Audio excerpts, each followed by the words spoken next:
Bonjour à tous, je suis au Poulailler aujourd'hui à Saint-Pierre-Roche à la rencontre d'une artiste talentueuse, pianiste et chanteuse. Bonjour Karine Achard.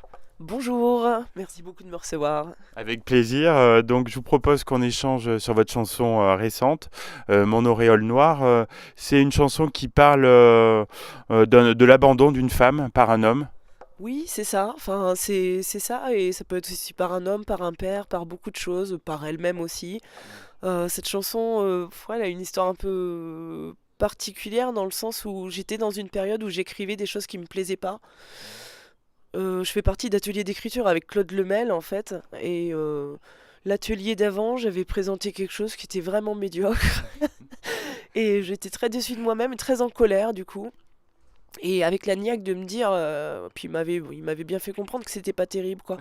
J'avais la niaque de me dire pour l'atelier d'après, enfin non, c'était le soir même, je suis rentrée, je me suis dit, mais bon sang, je peux quand même écrire quelque chose de plus moi-même, quoi. Et je crois que toute cette colère, justement, elle s'est un peu mise aussi dans les mots. Et je pense qu'il y a quelque chose qui a lâché, qui voulait pas lâcher sur cette période-là. Une sorte de lâcher prise où j'ai la soupape a vraiment lâché, quoi. Et c'est là où je suis arrivée à quelque chose de plus authentique. Je pense qu'avant, je m'auto-censurais sur la colère, sur les choses un peu sombres. Et, euh, et cette chanson m'a fait énormément de bien. Et je crois que ça a été d'ailleurs un premier pas vers ce deuxième album, La Traversée. Et je crois que cette chanson a porté cet album, si bien que d'ailleurs elle a fini en premier sur l'album. Et il est difficile à vivre cet abandon.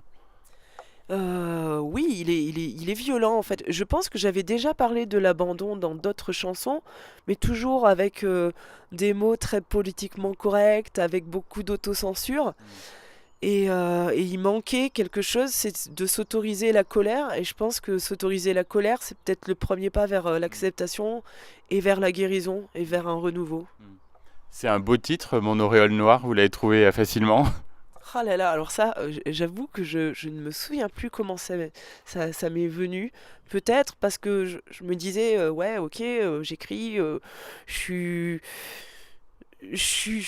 Voilà, je donne quelque chose de très doux sur scène, ok. Je suis blonde en plus, les cheveux bouclés un peu comme un ange, machin, l'auréole blanche, mais sauf qu'à l'intérieur de moi, c'est pas pareil. Donc peut-être l'auréole noire est venue un peu dans ce sens-là, quoi. La mélodie de cette chanson est lancinante, hein, et les paroles je m'en fous, je dormirai plus, je mangerai plus reviennent comme un leitmotiv. Elle rentre bien en tête, elle est efficace cette chanson. Ouais, c'est vrai que bah, je crois, voilà, alors là, ça a été dans une spontanéité totale. Parfois, on se torture la tête à essayer de trouver des phrases de ouf avec un vocabulaire et finalement, parfois, c'est les formules les plus simples qui parlent le plus aux gens. Et je crois vraiment que la partie piano, elle est venue de façon très, très évidente sous les doigts aussi. Parfois, il y a des petits moments un peu magiques où les choses viennent facilement. Je sais qu'il y a certaines chansons, je me souviens les avoir écrites sur plusieurs jours, que ça a été compliqué. Je les ai montées, démontées, montées, démontées. Celle-ci, je crois vraiment qu'en une soirée, elle était pliée, elle était là, quoi. Et elle fonctionne bien sur scène, on imagine. Oui, oui, oui. Je me souviens la première fois qu'on l'a travaillé avec mes musiciens en répétition, on est rentré dans un truc un peu presque, enfin, c'était troublant quand on s'est mis à faire tourner cette partie, cette grille. Et on avait l'impression d'être dans une danse un peu diabolique où chacun de son côté cherchait des parties.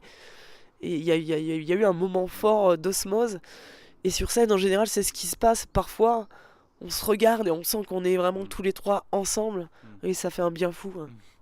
Est-ce que c'est vous, on imagine, qui avez eu l'idée du clip Un brin déjanté? Le clip. Ce fameux clip qui fait un peu polémique parce qu'il met très mal à l'aise les gens. Mais justement, je me disais que pour cette chanson, c'est ce qu'il fallait. J'avais cette idée de faire une sorte de caméra de surveillance dans une chambre qui pourrait être une chambre aussi, un peu une cellule psychiatrique, un peu. Et de voir quelqu'un en pleine crise. Alors c'est venu aussi de l'idée du fait qu'on n'avait pas du tout les moyens de faire un clip. Et je me suis dit, on peut faire des choses chouettes avec des petits moyens, quoi. Et voilà, une GoPro posée. Mais alors c'est marrant parce que je pense que la digestion de l'abandon, tout ça, elle s'est faite finalement 2 ans après la sortie de cet album, au moment de ce clip-là, où finalement, pendant qu'on le filmait, c'est là que j'ai vraiment tout lâché, quoi.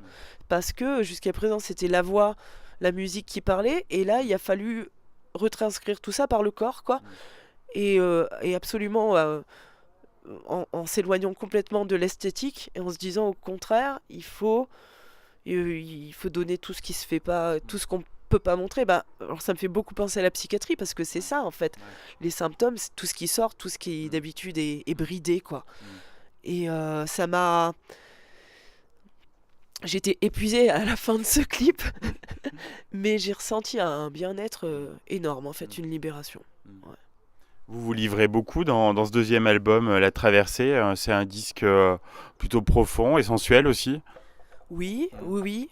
Alors on m'a fait remarquer, c'est marrant parce que quand on écrit, parfois on se rend pas bien compte de des choses importantes qui transparaissent. On m'a dit qu'il y avait une certaine revendication aussi de la féminité, ce dont je me rendais pas du tout compte, quoi. On m'a dit aussi qu'il y avait certaines chansons plutôt engagées. Alors moi, je pensais pas du tout être quelqu'un d'engagé dans mon écriture.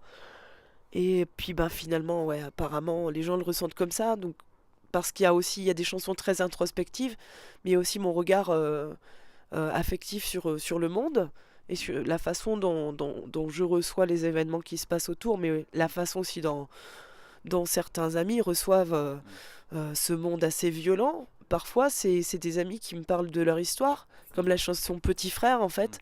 C'est un ami qui a mis 1 an et demi, je crois, à m'expliquer qu'en fait, son frère était mort en kamikaze. Et ça m'a tellement touché de me dire ce garçon a gardé ça pour lui pendant si longtemps, quoi. Donc en fait, c'est des sujets très, très, très diversifiés qui sont abordés, mais toujours sous l'angle de l'émotionnel, quoi. Et les mélodies sont d'une redoutable efficacité. C'est important pour vous? Ah, ça me fait plaisir, ouais. C'est parce que la mélodie, je sais que dans les artistes que j'écoute, c'est quelque chose de super important. Et, et c'est vrai que, alors peut-être parce que je viens du piano classique aussi, l'aspect mélodique pour moi sur une chanson, pour moi il y a vraiment le sens du texte, quoi, la mélodie, et le reste finalement ça se greffe dessus, donc je suis contente d'entendre dire qu'elles marchent, quoi. Alors comment vous en êtes arrivé à la chanson, Karine? Je crois que j'ai lu que c'était un peu Higelin qui vous avait donné l'envie de faire de la scène. Ah là là, oui, la scène, oui, c'est sûr. Après, j'ai commencé à écrire, j'écoutais beaucoup de chansons quand j'étais ado. Pas trop avant, en fait. J'écoutais plus de la musique instrumentale avant. Et adolescente, j'ai eu besoin de trouver des béquilles un peu dans les textes des autres face à mes propres tourments d'adolescente, quoi. Et puis, j'ai eu envie de commencer à écrire, à composer. Après, l'idée de la scène, je disais, c'est improbable pour moi, quoi. Et un jour, j'ai assisté à un concert d'Higelin et il m'a tellement touché, ça m'a tellement parlé. Enfin, je me suis dit, ce gars-là, en fait, il a tout compris et il a atteint ce qu'un jour je voudrais. Un jour, quand je serai grande, je voudrais être Jacques Higelin, quoi. Et ça m'a vraiment donné envie, moi aussi, à mon tour, de transmettre, quoi. Vous avez sorti donc déjà un EP et 2 albums. Vous êtes plutôt heureuse de votre parcours artistique jusqu'à présent? Oui, oui, alors je suis une grande impatiente, donc on a toujours envie que ça aille plus vite, mais depuis quelques mois, je me rends compte qu'en fait, non, les choses sont bien faites et ça ne pouvait pas aller plus vite, ça ne devait pas aller plus vite. Et en fait, plus le temps passe, plus j'ai envie de prendre mon temps. Et cet album, le dernier album, il a mis du temps à sortir parce que au moment de la fabrication, d'un coup, j'ai tout arrêté, j'ai dit non, il y a vraiment des choses qu'on doit refaire. Et j'ai pris ce temps, je me suis accordé pour la première fois de ma vie ce temps-là, quoi, un temps, un délai. Et je pense que c'est pour ça aujourd'hui que je suis fière de porter cet album-là. Donc maintenant, j'ai envie de prendre encore plus mon temps. Donc vous le portez sur scène, vous enchaînez les concerts, vous prenez beaucoup, beaucoup de plaisir, on imagine, puisque la scène, c'est quand même la finalité de l'artiste. Oui, oui, oui, tout à fait. Alors là, l'histoire du plaisir sur scène, c'est tout un combat aussi parce que on a tendance à monter sur scène avec toute son histoire personnelle et l'impression de se mettre à nu. C'est aussi une acceptation de son propre parcours, une acceptation de soi-même. Et là, j'arrive depuis quelques mois, un peu plus peut-être, à être vraiment à me dire enfin, allez, oublie tout le reste, arrête de te rendre malade avant de monter sur scène et sois dans le plaisir. Donc ça me fait plaisir de commencer à être dans cet état d'esprit-là, vraiment. Il y aura du plaisir ce soir au Poulailler, c'est un endroit sympa. Ah mais oui, alors là, dès qu'on est arrivé, je vois qu'il y a une âme et c'est ce que je sentais quand on me parlait de cet endroit. Et puis, ben, je suis dans mon Auvergne natale et chaque fois que je reviens jouer en Auvergne, je me sens bien, quoi.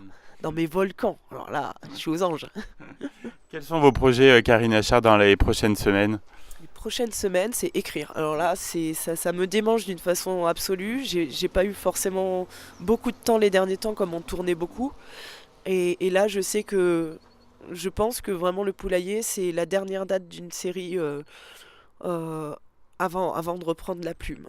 D'ailleurs, j'ai mon petit carnet que j'ai ressorti déjà aujourd'hui. Je sens que ça trépine vraiment, quoi. Là, je vais me mettre au calme dans le Berry et tout est prêt là-bas. Je viens d'emménager dans le Berry il y a pas longtemps et là, j'ai emmené les derniers instruments pour pouvoir vraiment passer en phase de création. Eh ben, on vous souhaite beaucoup d'inspiration pour cette période, puis on a hâte de découvrir le résultat et merci encore donc, pour votre participation à Hit Story. On va écouter tout de suite Mon auréole noire. Merci beaucoup de votre accueil. À bientôt.